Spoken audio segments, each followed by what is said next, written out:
Hello दोस्तों, मैं हूँ राहुल चौधरी। अपन पढ़ रहे हैं अपना सब्जेक्ट बायोलॉजी। तो बायोलॉजी के अंदर आज शुरू कर रहे हैं अपन अपना जो टॉपिक है वो है मैकेनिज्म ऑफ हार्मोन एक्शन। कि कहीं भी कोई भी हार्मोन अपना एक्शन कैसे परफॉर्म करता है, किस किस तरीके से खुद के एक्शंस को परफॉर्म करता है और किसी सेल के अंदर क्या क्या डेवलपमेंट करने की कोशिश करता है। ठीक है, तो देखो, जैसे ये पहली लाइन बोल रही है, मैं एनसीईआरटी के हिसाब से चल रहा हूँ लाइन टू लाइन। ठीक है, produce hormones produce their effect on target tissue by binding to specific proteins called hormone receptors. देखो, जैसे मान लो कोई ये सेल है। ठीक है, अब हर सेल के पास क्या होता है, एक स्पेसिफिक टाइप के क्या होते हैं, रिसेप्टर्स प्रोड्यूस करती है। जैसे मान लो ये सेल है, इसके पास में ये रिसेप्टर है। ठीक है, अब हर सेल क्या करती है, अपना खुद का एक स्पेशल टाइप का रिसेप्टर अपनी सेल मेम्ब्रेन के या ऊपर या अपने साइटोप्लाज्म के अंदर रखती है। रिसेप्टर कहीं भी मिल सकते हैं, सेल मेम्ब्रेन के ऊपर भी मिल सकते हैं और साइटोप्लाज्म के अंदर भी मिल सकते हैं और न्यूक्लियस के अंदर भी मिल सकते हैं। तो ये रिसेप्टर क्या है, तीनों जगह मिलते हैं। अब रिसेप्टर क्या है, हर सेल के लिए क्या होते हैं, स्पेसिफिक होते हैं। जैसे मान लो कोई हार्मोन है, मान लो एफएसएस हार्मोन है। कौन सा है, एफएसएस। ठीक है, अब एफएसएस हार्मोन है तो वो वर्क कहाँ पर करेगा, अगर ओवेरी पर। कहाँ पर वर्क करेगा, ओवेरी पर। तो केवल एफएसएस हार्मोन के रिसेप्टर कहाँ प्रेजेंट होंगे, ओवेरी के ऊपर प्रेजेंट होंगे ना, और कहीं बॉडी पर वो फंक्शन परफॉर्म नहीं करेंगे। तो एफएसएस इनडायरेक्टली क्या है, ब्लड के अंदर आएगा, ब्लड से ओनली अपना फंक्शन कहाँ परफॉर्म करेगा, ओवेरी के ऊपर। तो टारगेट ऑर्गन क्या हो गया, ओवेरी, क्योंकि ओवेरी ही क्या कर रही है, इन रिसेप्टर्स का फॉर्मेशन कर रही है। ओवेरी की जो सेल्स है केवल वो ही उन रिसेप्टर्स का फॉर्मेशन कर रही है। तो ये फंक्शन भी कहाँ करेगा, इन्हीं ओवेरीज के ऊपर आकर वर्क करेगा। ठीक है, तो रिसेप्टर क्या है, एक ऐसे स्ट्रक्चर है जो स्पेसिफिक होते हैं हर टिश्यू के लिए। ठीक है, या एक स्पेसिफिक टाइप की सेल्स खुद हर हार्मोन के लिए अपना एक स्पेसिफिक टाइप के रिसेप्टर्स को बनाकर रखती है। ठीक है, hormone receptors present on cell membrane of the target cell are cell membrane bound receptor। मतलब जो रिसेप्टर अपन को सेल मेम्ब्रेन के ऊपर मिल रहे हैं तो उन रिसेप्टर्स को क्या नाम दे रहे हैं अपन, मेम्ब्रेन बाउंड रिसेप्टर्स बोल रहे हैं। और जो रिसेप्टर सेल के अंदर मिलेंगे उनको क्या बोल देंगे, इंट्रा सेलुलर रिसेप्टर्स बोल देंगे। ठीक है, तो अपने पास दो तरीके के रिसेप्टर्स आ गए, एक तो मेम्ब्रेन बाउंड आ गए, एक तो मेम्ब्रेन बाउंड आ गए, और एक दूसरा कौन सा आ गया, इंट्रा सेलुलर रिसेप्टर्स आ गए। ठीक है, तो दो तरीके के रिसेप्टर्स अपने पास आते हैं। ठीक है, जो सेल के अंदर मिलेंगे वो तो क्या हो गए, इंट्रा सेलुलर रिसेप्टर्स हो गए, और जो सेल मेम्ब्रेन के ऊपर मिलेंगे वो क्या, कौन से रिसेप्टर होंगे, मेम्ब्रेन बाउंड रिसेप्टर्स होंगे। ठीक है,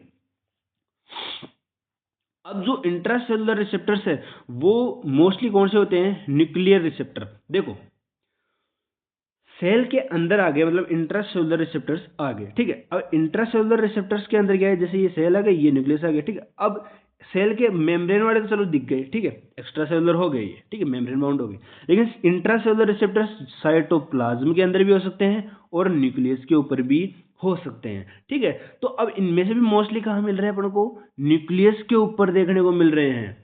आई बात समझ में, यहाँ पर एनसीईआरटी ये बोलना चाह रही है कि जो मोस्टली रिसेप्टर्स है ना, कौन से इंट्रासेलुलर रिसेप्टर्स, वो कौन से हैं, न्यूक्लियर रिसेप्टर्स प्रेजेंट कहाँ होंगे, न्यूक्लियस के अंदर प्रेजेंट होंगे।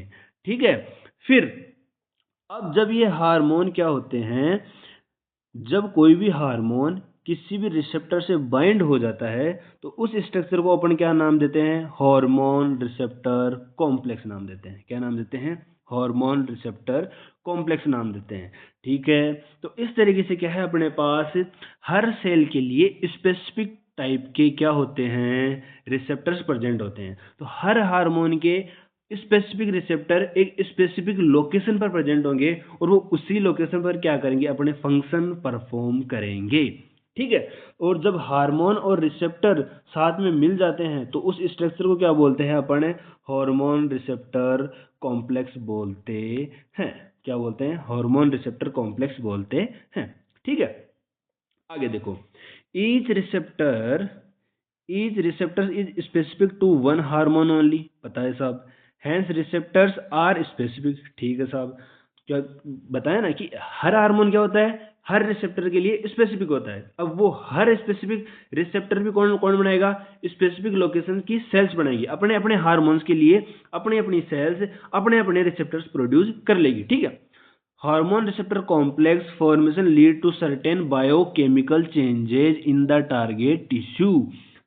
ठीक है, तो जैसे ही हार्मोन रिसेप्टर कॉम्प्लेक्स बनता है और वो क्या कर देते हैं, अपने स्पेसिफिक टाइप के बायोकेमिकल चेंजेस करना शुरू कर देते हैं। ठीक है, और फिर क्या होता है, मेटाबॉलिज्म में चेंज होता है और फिजियोलॉजिकल फंक्शंस परफॉर्म होने शुरू हो जाते हैं। ठीक है, अभी पूरी मैकेनिज्म बताऊंगा कि कैसे बायोकेमिकल चेंजेस कहाँ पर हो रहे हैं, हार्मोन्स के थ्रू हो रहे हैं। ठीक है, तो अगली स्लाइड में अपन यही देखते हैं। देखो पहली स्लाइड है जो मैं बता रहा हूँ, जो मेम्ब्रेन बाउंड रिसेप्टर्स है उनकी बात कर रहा हूँ। ठीक है, दो टाइप के रिसेप्टर्स थे ना अपने पास, एक तो जो सेल मेम्ब्रेन के ऊपर वर्क कर रहे थे, दूसरे जो साइटोप्लाज्म पर या न्यूक्लियस के ऊपर वर्क कर रहे थे। ठीक है, अब जो हार्मोन मेम्ब्रेन के ऊपर वर्क कर रहे हैं, मतलब मेम्ब्रेन बाउंड रिसेप्टर्स पर वर्क कर रहे हैं। ठीक है, मतलब ये हार्मोन इस सेल को क्रॉस करके अंदर नहीं आ सकते।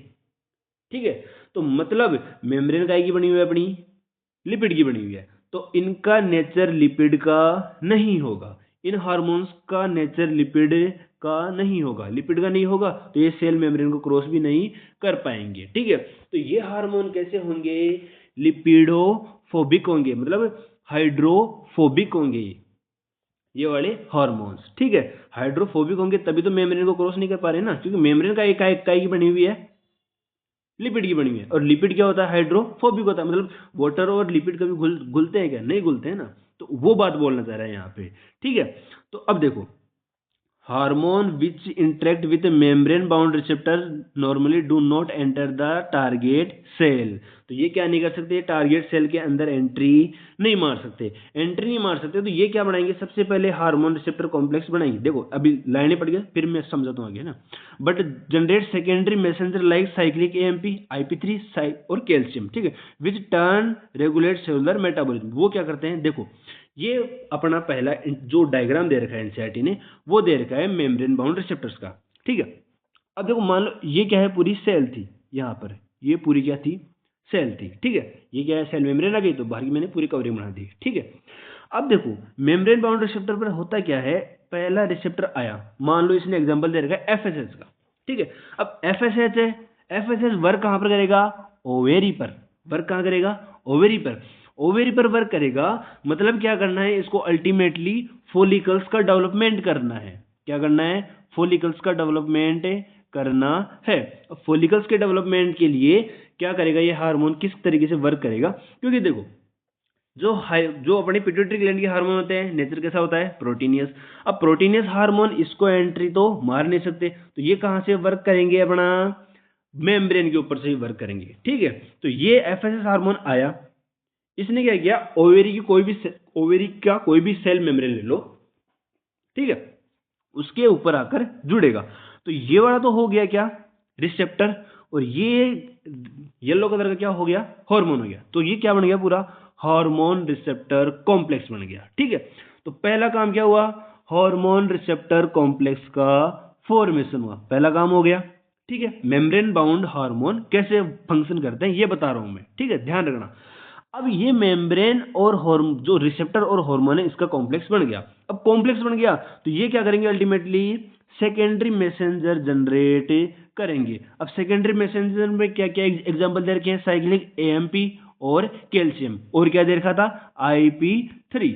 ये तीन एग्जांपल दे रखे अपनी एनसीईआरटी के अंदर। ठीक है, अब ये हार्मोन क्या करेंगे, साइटोप्लाज्म के अंदर या इन सेल्स के अंदर क्या करेंगे, बायोकेमिकल चेंजेस होंगे, बायोकेमिकल रेस्पॉन्स हो रहा है। बायोकेमिकल रेस्पॉन्स मतलब केमिकल्स के थ्रू बातचीत हो रही है इसके साइटोप्लाज्म के अंदर कि क्या करे क्या ना करे, क्योंकि अपने पास हार्मोन आया है और वो मैसेज भेज रहा है कि भाई साहब कुछ फोलिकल्स को डेवलप करो।